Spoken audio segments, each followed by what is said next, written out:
right, we are back. Hey, Tim, good to see you. Merry Christmas. Happy New Year. Likewise, yeah, we're in that strange time when no one knows when to take the garbage out because the rubbish collectors they change the days, and I don't know what you call it in the US. We call it either Crimbo Limbo, which is between Christmas and New Year, I or we like call it that. Twixmas because it's between Christmas and New Year. So we're in that very strange time at the moment. It does feel like a limbo, especially as a content creator, because there's so many things that are on my mind, so many things that are happening, ending the year, starting the new year, and things that just are just happening. And I have all these videos I want to put up on YouTube, but no one's going to watch them now. Well, hopefully, people are watching us now. If you're in chat, say hi. I'm monitoring the chat, but I feel like it's best to wait a week into January. So I kind of feel like, hey, got to keep working. It's not a day off, but I don't want to do anything good. And working but not doing anything good is a weird limbo to be in. It is, but the industry doesn't stand still, and neither do our thoughts around the year ahead. Because I think a lot of people, as we start looking at, a lot of people have their crystal balls, and we start looking at what's going on in the year ahead and what all the big tech trends are. There's still some thoughts around what we'd like to see from vendors and how this industry should really be shaping up. Absolutely. Well, my favorite piece of tech is from outside of our industry, but I had the perfect storm this year for Christmas. We had the family over at my place, and everyone goes crazy with the food. My mom brings enough 9 people. My mom brings enough brisket to feed 9 people if that's all they ate. My wife makes a ham, enough ham for 9 people if that's all they ate. My father-in-law chicken wings, ribs, and it's just the refrigerator's full. No one wanted to take anything, and one of my gifts was an air fryer. And I'm one of those people who love the air fryer way too much. I'm way too excited about it. It's been out for years. It's not a big deal, but it's my first air fryer, and I am just air frying everything. I have a fridge full of leftovers that are perfect, and I'm. Some people are like, whatever, I air fried it. No, I'm one of those people like, oh yeah, it tastes better. I love it. I'm all in. Yeah, I was one of those guys. It was either an air fryer or a puppy during the COVID years, and I got the air fryer. So at some point in time, David, we're going to have to swap recipes, I think. Yes, yes. Well, I'm just starting to figure it out. But for leftover ribs and chicken wings, ooh, it's so good. Now, but before we get into our predictions for the year, I have a top story. I'm very excited about this. This has twists and turns. Uh, I used to listen to this radio show when I was a kid, radio shows, and I forgot the name of the host, but he would tell these long stories, and at the end he would have a twist, and he would say, "And that's the rest of the story," in this dramatic voice, and that's what I feel like is happening here, because I heard that the New York Times is suing Microsoft and OpenAI. So already, whoa, this is big. So to give you a little bit of the loops, at first I'm like, okay, this could be big. Then I learned some more. I'm like, oh my God, Microsoft is in big trouble. This is the end of the world for them. Then this morning I saw some new stuff, and I'm thinking, oh wait a minute, New York Times might be playing some games here. They might have been making it look worse than it is. This is fun. So let's bring up the first screenshot here. Might be a little bit hard to read, but just the fact that there is a lawsuit here. And what's going on is, if you ever use ChatGPT, if you ask it to look something up on the web, it says, "Oh, I'm not connected to the web. I don't know what's going on in the world. I'm not connected to the internet." Well, how does it know all this stuff then? There's something called, I think it's called Common Crawl, which is a snapshot of the internet, and it's got the Common Crawl snapshot from 2019. So that's how ChatGPT knows stuff. Common Crawl has everything. It's a lot of New York Times. It's more Wikipedia. It's a lot of Wikipedia, and for some reason, Google patents all things, but it's a lot in New York Times. So, all right, so already, hey, you've been learning on all these New York Times articles. There's a lot of good information there. So already that's a problem, but I think that's kind of soft, because what if I read all the New York Times articles and I did my podcast and I was really smart and said smart stuff because I learned all that information? I'm allowed to do that. So if I can learn from reading the New York Times, why can't ChatGPT? But then they said it's more than just learning. Well, first of all, it's not just that the New York Times is one of the things they're learning from. Might be a little hard to read, but this is the New York Times. And this goes on and on and on. This is everything in the Common Crawl. It gets a lot of patents, Google, which I don't even think what they even do with that. A lot of Wikipedia makes sense. So the New York Times is like, hey, it's not just that you're learning from us. We're We're the major source of the information, and you're a $100 billion company. We deserve something. So I'm feeling this is a bit of a stronger case. Then I see this. This is the doom. This is my doom moment from Microsoft. Microsoft said, it's not just learning from us, it's plagiarizing us. This is what GPT says, and this is what was in the New York Times article. They plagiarizing us, Your Honor. That's when I was a Louisiana lawyer. That's what we would say. Your Honor, they plagiarizing us. This looks terrible. And this is when I thought, whoa, I didn't know ChatGPT was doing that. I thought they were generative. I thought they were saying what they learned. So I thought it was all over for Microsoft, all over. Then I noticed something's missing here. Where's the prompt? What was the prompt? The prompt wasn't tell me about this topic. The prompt was they put in the first paragraph of the New York Times article and said, finish this article for me. It's asking, if I sing, hey Jude, don't make it bad, and say, Tim, finish the song, you're going to sing Hey Jude. Take a sad song and make it better. Yeah, absolutely. Right. This is what they told it to do. They said, finish the song. They cheated here. And the reason I know they did that, or suspect they did that, is because here's another example of playing with prompts. The New York Times alleged, they said, ChatGPT made up a New York Times article. They made up an article. ChatGPT said the New York Times said that orange juice is linked to lymphoma. We never said that. The prompt was, hey, ChatGPT, all the major newspapers in the world have said that orange juice has this link to lymphoma. Write about it, giving cites from these articles. It told them to make up a fiction. It said, make up this lie. ChatGPT is generative. It writes fiction. It told them to write the fiction. It wrote the fiction. And the New York Times says, it lied about us. Well, you asked it to lie about you. So now, now I'm not sure what to think. And this is just showing response to it. There's a change in ChatGPT today. If you put in, this is a quote from a New York Times article.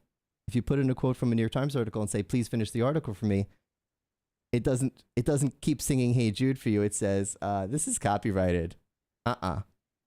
We're not doing that no more.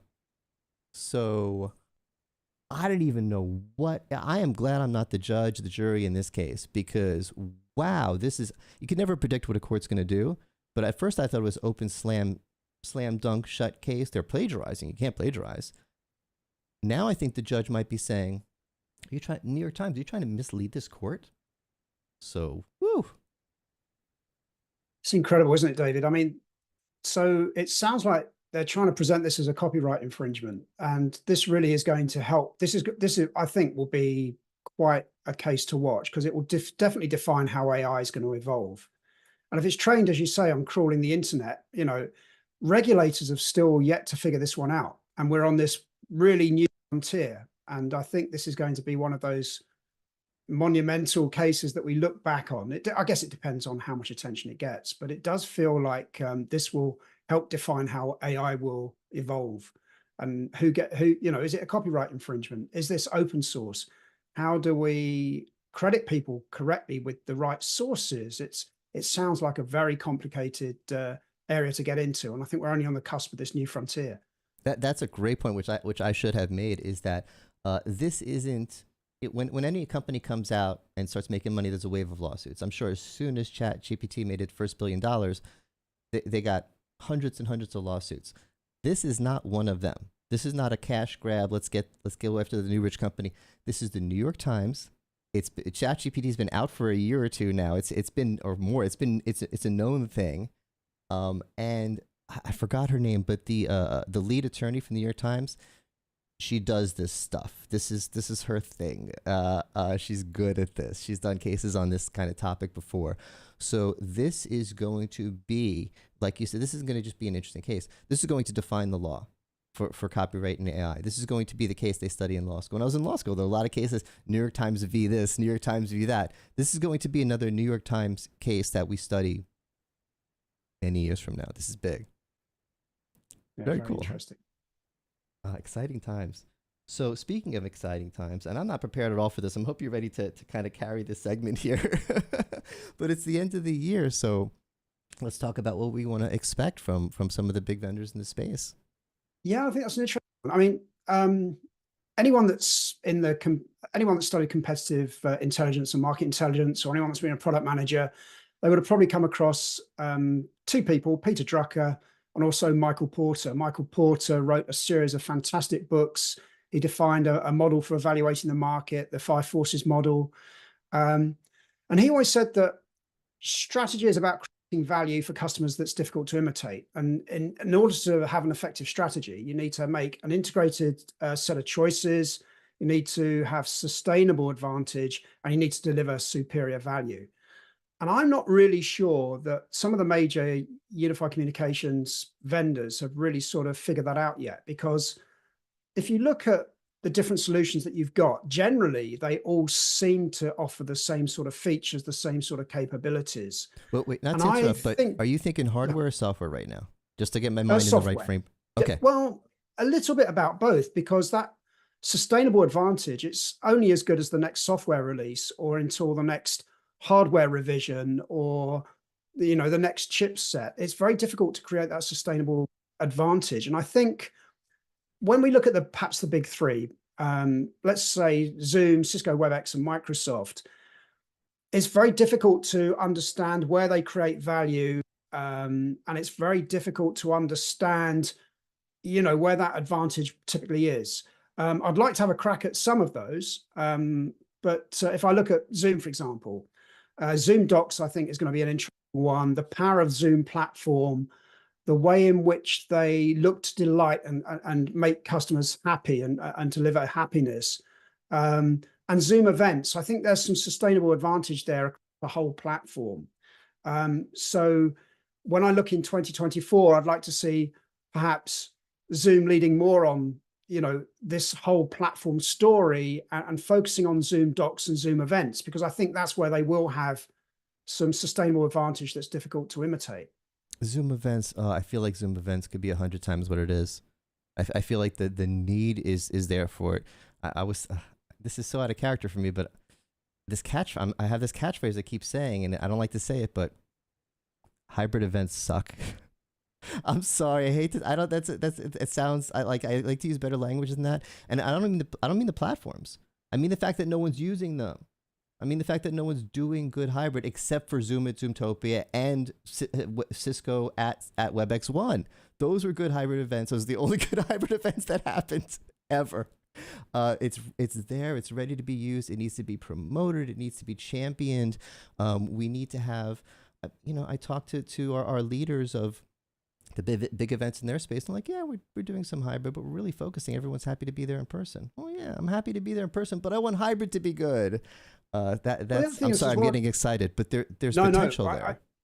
I'm with you. And I think one of the big potential areas is for partners to skill up and to offer a proper story. I mean, this is TV broadcast quality capability that you can add very quickly to a boardroom or you can add to a stage. I think there's a huge partner opportunity there to sort of really embrace hybrid events, where typically, we're seeing the increase of video bars in conference rooms. They're pretty straightforward to they're pretty straightforward to add. I think this is an area of differentiation where AV partners can really sort of excel. I just derailed my own thought, but I have a question. There's I don't know what's going to happen with this. I see two trends diverging. We had the trend for meeting rooms, our big fancy meeting room. The trend was the video bars that we have behind us, connected to some sort of mini computer running Zoom rooms, Teams rooms, WebEx, the room version of what we run on our laptops. But now I'm seeing a lot of excitement. There's at least 3 or 4 vendors that have a solution. Hey, David Dantu in chat. Happy New Year's. Hi, David. Have a solution where someone could just take their laptop, put a little dongle on it, and it doesn't just share a screen. It connects to your stuff. So you're not using Zoom Rooms. You're using Zoom. You're not using using laptop Zoom. You're using laptop Teams. But the whole point is, I want to use the good camera. I want to use the good speakers. I want to use the good monitor. And you can now. And people, it's all about easy use. And if I'm using Zoom on my laptop all day and now I just plug a little thing in, that's ease of use. So what's the trend going to be? Is the trend going to be bring your own Zoom to the meeting room, Yeah, or is bring the your own trend going to meeting, I be think, is Zoom going to be the. rooms? Yeah, I think bring your own meeting is going to be a big Really? one that people um, will start embracing. So I mean, so I think if we look at sustainable advantage, I think Zoom's clearly got it with the platform play, and they're sort of looking at delivering superior value across that whole platform. And then you've got the added capability like Zoom Docs and Zoom Events, which unfortunately Zoom, it's like the secret sauce that they don't really talk about. Really, is Zoom Events, or maybe they just don't. Maybe they underestimate the value that they've got there. But I'd like to see They them did the promote same thing with that a Zoom bit more. Chat for years.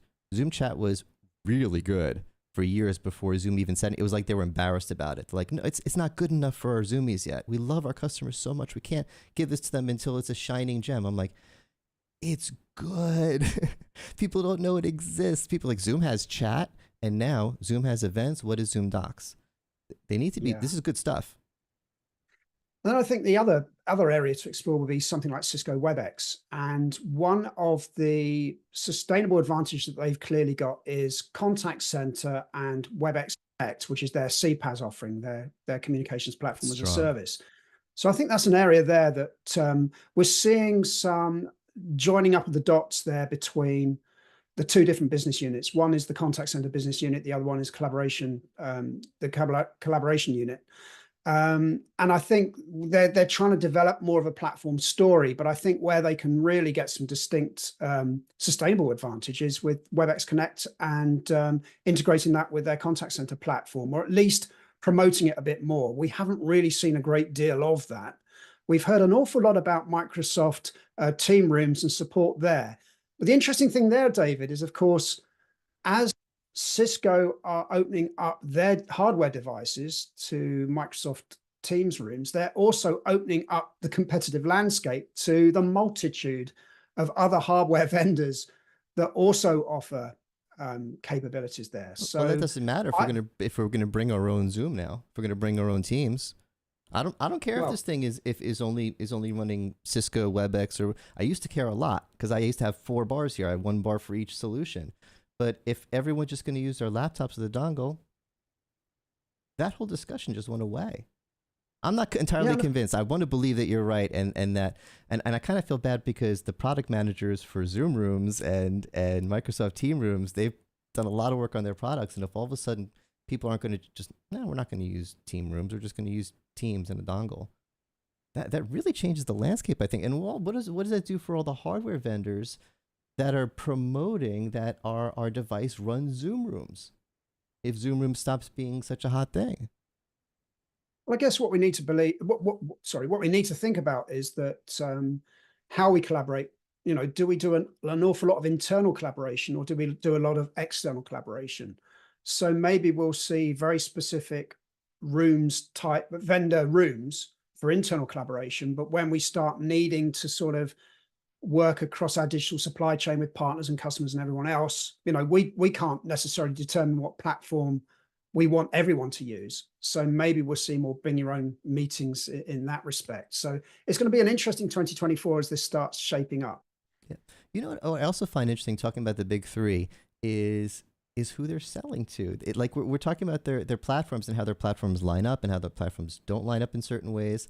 Overall, their platforms mostly kind of line up. I mean, the basic idea: we got video, we got chat, we got webinars, some sort of events, yes or no. But the same basic platform. But the way they market it, who they're marketing it to, is completely different. Zoom still is going to the people at the bottom of the totem pole, us little worker bees at the desktop. Everyone loves Zoom. Don't make us change to Microsoft Teams because the IT guy got a deal.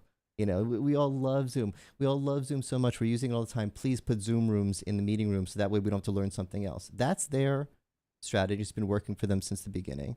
Cisco's strategy is they talk to CTOs, they talk to CIOs, they make a good case from the top down, and we talked to them about this at WebEx One.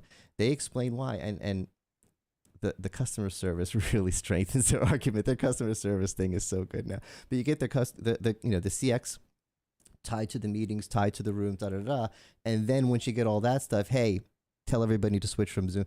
They're going top down instead of bottom up. And then Microsoft is just all over the place with just you're using Office, duh. What do you no? Yes, You don't have to get Teams. You have Teams. Hi, I'm Microsoft. It's three completely different go to markets for a very similar platform. yeah, and of course, Microsoft's sustainable advantage is bundling. And unfortunately, bundling doesn't necessarily mean integrated. It doesn't mean an integrated platform. It just means you're getting lots and lots of stuff. And the business units don't always talk to each other. If they did, we would have had a contact center by now integrated with Microsoft Dynamics.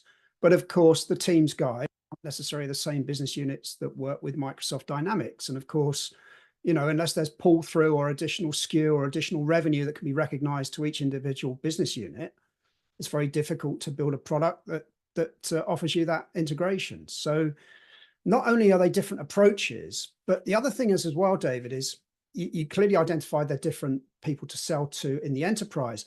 But what's also interesting is their route to market, and also, where are the partners in this? Because, if I look at Cisco, the Cisco calling plans aren't as extensive as anyone else's. They've probably got about, I think it's maybe 19, 20 in that range, number of calling plans that you can buy directly for different countries directly from Cisco. If you look at everyone else, RingCentral, Zoom, Microsoft, you can buy, hundreds of calling plans from different countries. So everything's through the channel. If you look at Cisco, there's nothing direct. And I just wonder in 2024 whether or not it's time to start saying, okay, partners, we're going to start offering more the calling plans directly now. Because I'm trying to think where not only has the industry moved from premises based to cloud, but also the relationships have traditionally changed from partners more to a relationship with a vendor. And so has the business model and the value and the profitability. So in the world of UCaaS, it's very difficult as a partner to look at how do I change to make it more profitable? Where is the margin now? And it's not in selling phones, and it's not in selling hardware. Where is the value for a partner? The way we sell this stuff is so complicated. It should just be a matter of this is the best product. Customers like it the best, so everyone's going to buy it. But no, it's which vendor has the best channel and the best partners. And I mean, I know we need all this stuff to make it work, and they all add value to the process. But wow, that was one thing I'd like to see all that simplified next year. But I don't think that's going to happen. Well, next year, I think what we're going to see is people struggling to increase the average revenue per user. I think Microsoft will see more premium licenses, more tiering from a number of vendors as they struggle to increase their revenue to appease their shareholders. I'm not sure if we're going to see any more tiers. I'd like to see a bit more simplification in terms of licensing. I understand that with Microsoft and Copilot now, I think that the intelligent meeting recaps in Teams is now available. You have a Copilot license. You don't need to have the Teams premium license and the Copilot license. If Tom Arbuthnot was on this chat, I'm sure he would sort of either confirm or deny that. But I think there will be some simplification there. I think 2024 is going to be a year that's going to be a little bit more challenging for UCaaS vendors in general. Yeah, we haven't talked about AI yet. Is there going to be any AI next year? I think that we'll find that AI as a buzzword will probably start, we're at the top of the slope. I think it will start going down, and we'll just see these as increased and better functionality across the platform. I don't think people will care much for the term AI. They care about the feature that will allow you to simplify, text chats or email summaries or meeting summaries. But I think AI as a term doesn't really mean anything. It's like internal combustion engine in cars. I mean, yeah, we know how cars work, but it doesn't really mean anything. It just allows me, it gives me additional functionality and features. Yeah, I see for now at least. some of the I'm a big fan. I love playing with ChatGPT, and I do find it useful for some things. But I think some of the shine will wear off. Some of the magic, the this is going to change our humanity. It might lead to something like that, not next year. I do think that what we do have for this year, next year, it's gonna become part of our usual workflow. There's just gonna be new tools instead of this magic new wonderful flying car thing. It's just, oh, it's a better car. It's a new thing.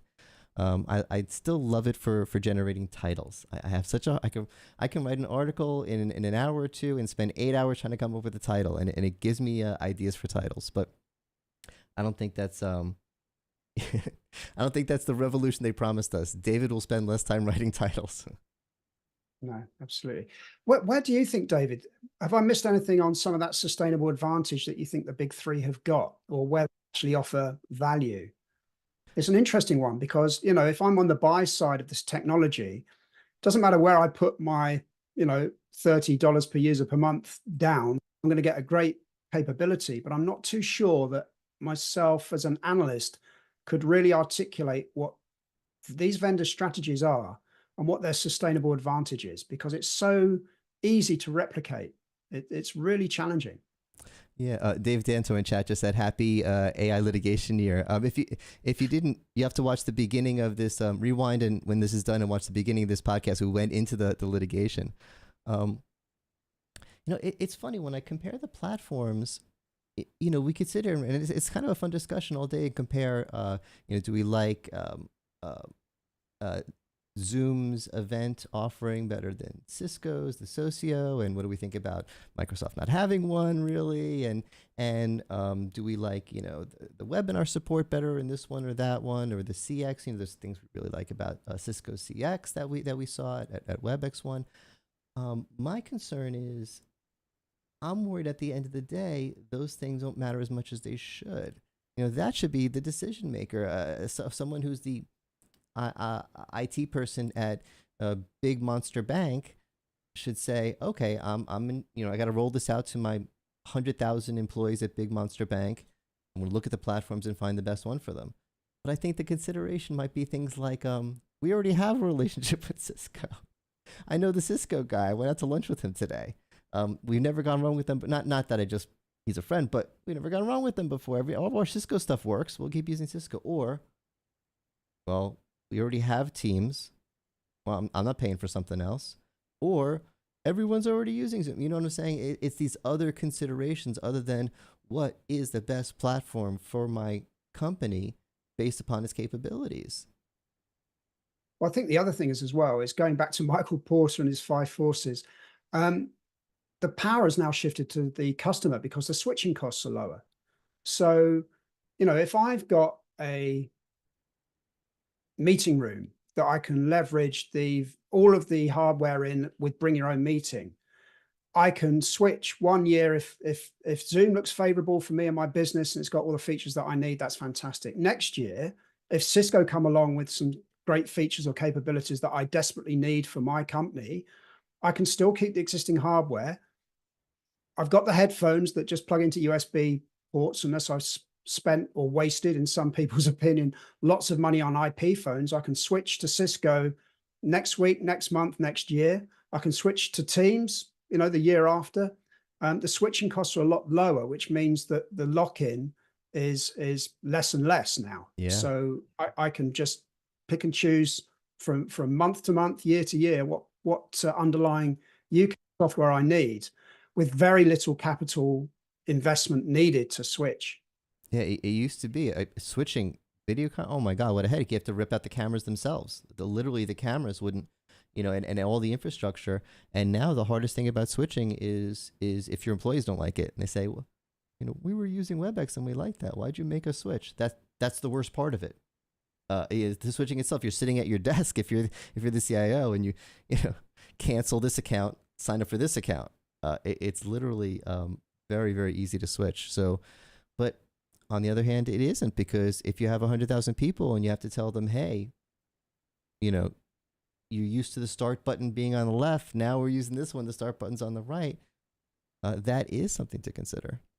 So I think those sustainable advantages will be providing a platform that's easy to use, so user experience or the customer experience, or so those are more difficult to define in a trial, or very difficult to define if you go to Enterprise Connect and see it in a booth and get a demo.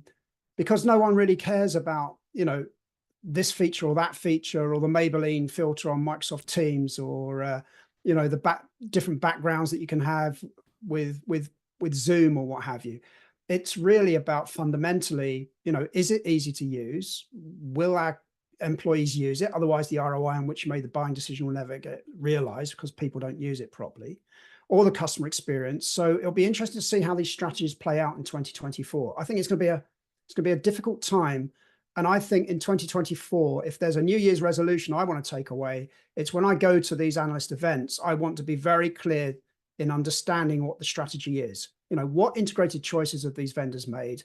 Where is the sustainable advantage, and where do they demonstrate superior value? Because it's been very difficult to find that up until now. Yeah, that's very interesting. And that helped me clarify something in my own mind. I think I finally have advice for someone. If someone said to me, which platform should I use? I have a two-tiered, and you just created this in my mind. It didn't exist before. A two-tiered plan for how to choose a platform. The first one's obvious, which is if one of them has something you need that the other ones don't have, right? If there's something in Zoom Events or something in Teams or something in WebEx CX that, I would use that and the other ones don't have it, obviously. That one, that you don't need me to tell you. But the second one is you're not really just getting the platform today. You're getting next year's platform, the platform after that. What you're doing is you're gambling. You're betting on the development team. And you might say, the Maybelline filter is silly, but you know what? It took some good development to make that. I bet the team that did that is going to have something good for me next year. I'm betting on that team. I'm going to go with Microsoft. Or you might say, we don't use Zoom events. We don't have events. But wow, I'm impressed by that. That's really good. They have good developers at Zoom. We're going to go with Zoom. You're not picking a platform. Well, first you're picking a platform, but if all platforms being equal, you're gambling, you're betting on a development team. Yeah, and when you think about the legacy days of premises-based PBXs, that was a 5 or 10-year cycle, and you were lucky if you got one software upgrade a year that gave you three features. Star 70 to transfer a call on your PBX. Do you remember those days? My word, that was horrible. Star 3 to pick up a call from a ringing phone that's across the office. All these ridiculous ephemeral features that no one ever used, and you had to print out a little card that went next to the telephone. My word, those were some and you had to wait for those updates. Days.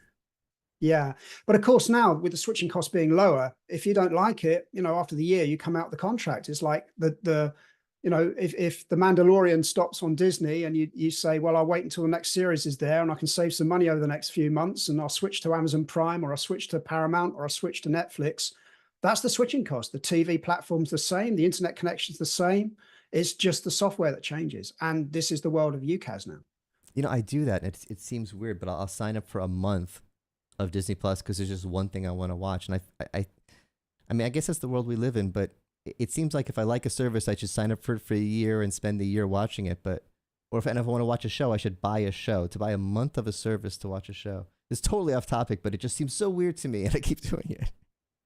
Well, it's not necessarily off topic, because if all of a sudden you're deciding to go for WebEx because they've got a great CX, and CPaaS with WebEx Connect is really great because you can customize your customer experience really easily. It's very flexible. If all of a sudden next year or the year after Microsoft release a contact center capable offering that's integrated with Microsoft Dynamics and Teams, then maybe you switch. And then maybe if someone else does something else, you switch the year after. But this is where we're at now. It's not necessarily the hardware dependency that is locking in customers into that vendor choice now. It's completely opened up, and I think bring your own meeting is going to really start, making life difficult for vendors as they try and work out where is our strategy, where is our advantage. Yeah, I'm trying to think if I was one of the vendors, if I would be liking this discussion or not liking discussion. Because on the one hand, I love the idea of my customers. I hate the idea of my customers not being locked in. I want to think if I finally got this bank I'm WebEx. I finally get this bank to start using WebEx and use it for the next 1,000 years. You tell me they might switch again next year. I don't like the sound of that. But I also like the fact that my competitors aren't locked in. I've always wanted to get that other bank as a customer, and they've been using Zoom. I'm going to get them. So it makes it for a lot of exciting and high adrenaline times for our industry. I would think whatever salespeople they got to start filing their teeth into points and razors. They better start hiring some real sharks for salespeople if it's going to be that easy to poach everybody else's accounts. And really clearly define and articulate what the strategy is, because as you say, it's not necessarily the features that are going to define the buying process. It's going to be the culture of the company. And tell me about the company. What's your vision? I have yet to understand a lot of the vision from these from UCaaS vendors. Yeah. How do you demonstrate the value that you offer your customers? We know that there's different approaches. We clearly know that Zoom is about making customers happy, and they clearly delight in that, and they clearly feel that that's a very strong value of theirs. But I'm not sure what it is with Microsoft, and I'm not necessarily sure what I understand. I'm not sure that I can articulate what it is for Cisco either. So we'll see what happens. No doubt I'll get a tap on the shoulder, and people will say, if they're watching this, this is what it is. This is what it is. This is our value. Hey, This is our that'd be great. strategy. We could But make some that'll be room. great. We could have a third person sit right here and come on and help explain it to us. So That'd be we've excellent. been focusing on software. What about hardware? I love new hardware. I love new stuff. I'm not anticipating anything particularly exciting. I feel like the world has settled on, we love our video bars. We make some better video bars. They'll have smarter AI, sharper cameras, better speakers. Is there anything out there that I'm missing that's going to be exciting and new and different in hardware?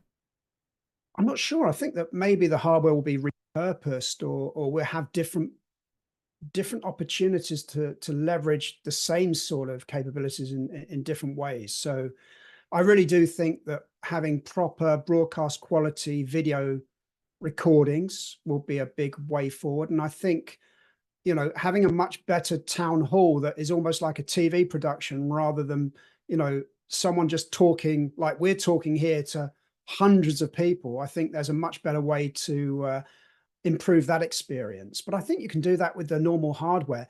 Maybe we'll see people using different types of cameras. Maybe we'll see a new certification for different types of cameras that are used at some of these hybrid events. Or maybe we'll see Rode or Shure or other, podcast type mics being seen as endorsed by UCaaS vendors for this capability or that capability. Yep. One thing that might happen Stream that Deck, David.